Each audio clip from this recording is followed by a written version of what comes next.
class of individuals living off of the others. And so many good-hearted people just, oh my God, what do we do? The public schools are in shambles. It's just a mess. We need more money. They're firing teachers. Our kids are failing. My kid, I send him off to school every morning at 7 a.m. He comes home at 3:30 p.m. and he hasn't learned a thing.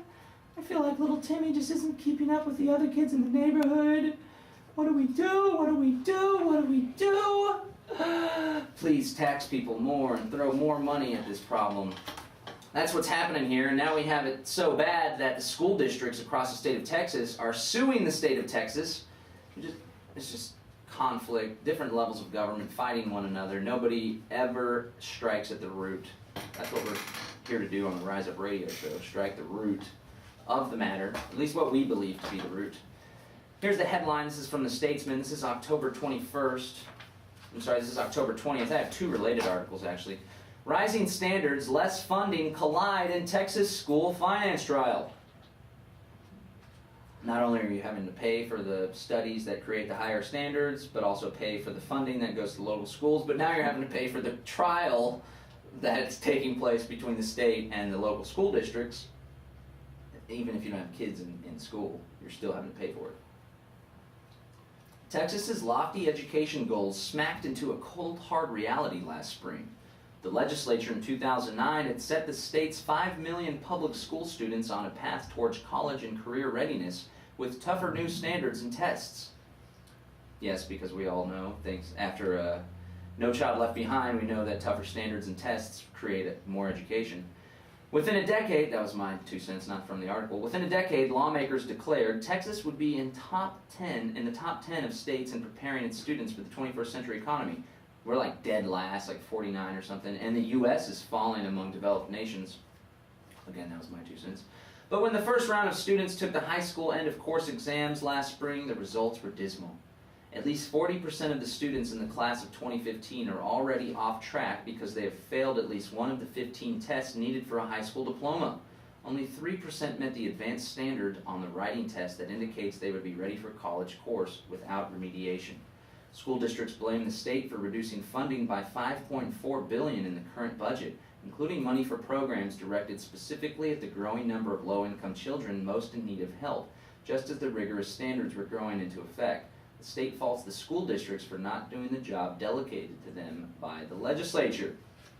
So we have a problem here rising on two fronts, and it looks like the state of Texas is engaged in, I don't know if I would call it hypocrisy, because surely there's creative ways to reach these rising standards and goals without requiring more money. Of course, everybody knows the common answer to any problem within government is to throw more money at it. So you have failing schools, kids aren't passing these tests.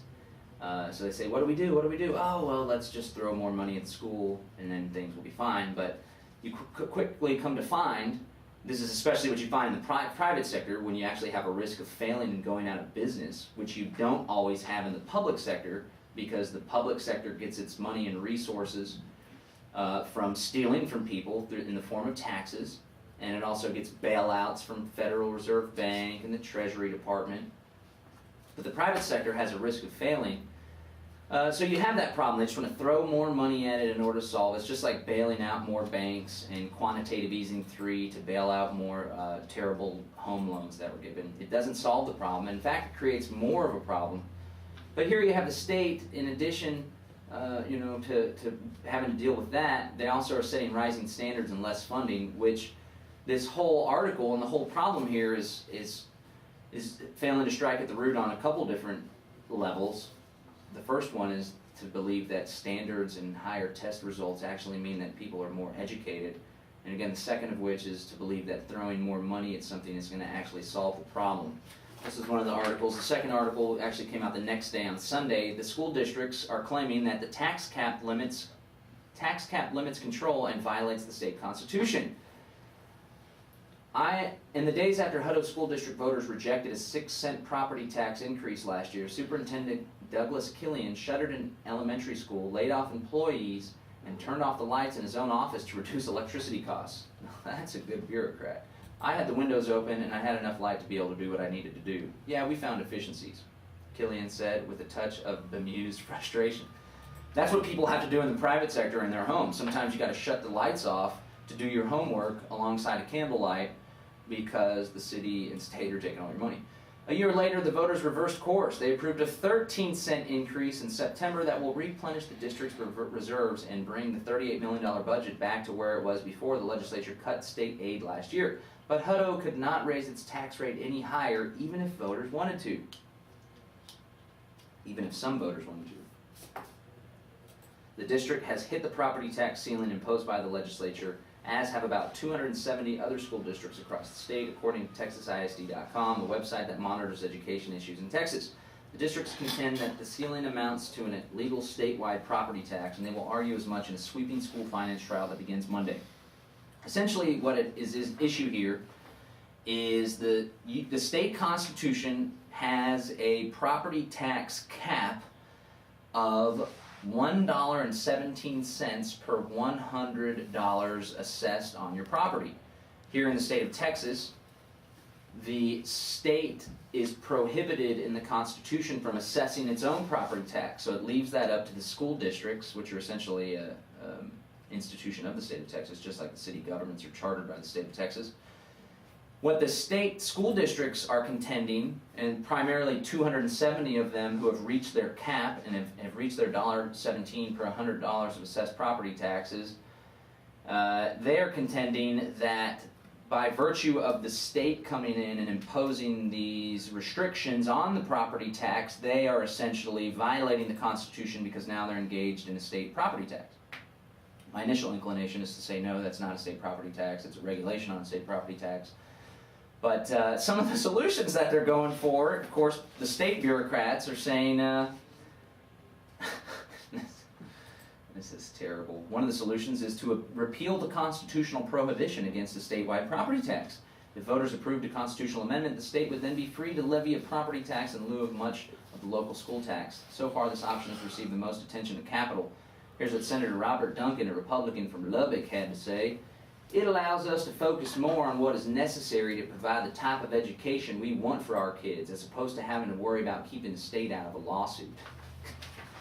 So his logic is, now that we're in a lawsuit, we better have the control to levy a state property tax. So here's why we get into all sorts of problems whenever we have district, city, local districts, or state property taxes that are funding school and a variety of other programs, and the local schools get a large majority of their funding from local property taxes. Here's the problem. There's no mechanism of correction. There's no way to determine whether or not those who receive the service of public school are receiving a service that they believe to be adequate.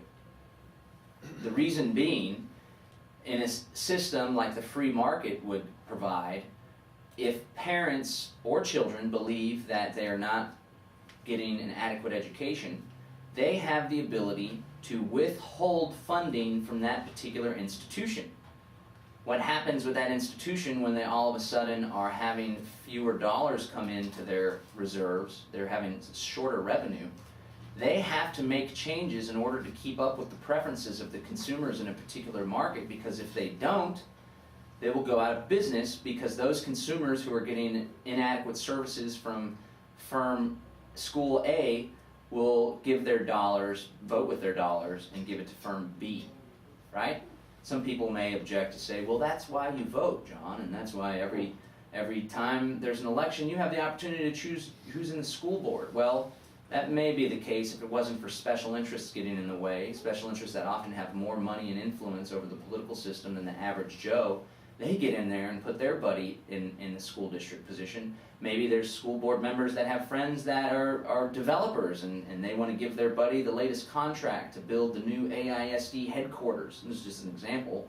I can't point to a specific example, but give me a couple hours, I could, because it's prevalent at every level of government. Or maybe there's those who are running for school board, and it just so happens that 60% of the people that live in your area believe that that education should be doled out in a particular way that doesn't necessarily believe with what your views are or what you've found in your family works best for your children. let's say, a majority of the school board, because 60% of the people that live in the Austin Independent School District voting area believe that now we need to shift focus and do a visual-based learning. Whereas your children are primarily focused on audio-based learning. They learn from hearing lectures, not from looking at pictures or watching movies. Either way, the point is, it doesn't matter what the minority believes or what your family believes their education should be taught. The same thing goes for whether or not creationism or evolution should be taught in school. It doesn't matter what the minority thinks, because if 50% plus one are able to take control of a school board, or 50% plus one are able to take control of the state legislature or the state board of education, it doesn't matter what you believe or what your values are, because the majority is going to be impressed upon your family and your children. Now, normally, if that situation were to take place within the school that you're sending your kids to, you can say, okay, well, I'm going to take my kids out of the school and send them to another school. Many parents decide to do that, pulling their kids out of public school and homeschooling them or sending them to private school. But even if you choose to do that, you're still forced to pay the $1.17 per $100 in 270 districts across the state for that public school, even though you're no longer sending your children there.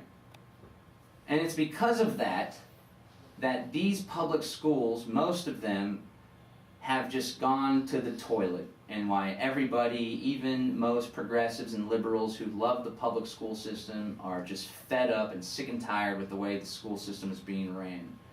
The reason is not because the Republicans have control of the State Board of Education, or because your candidate didn't get put in the local school board.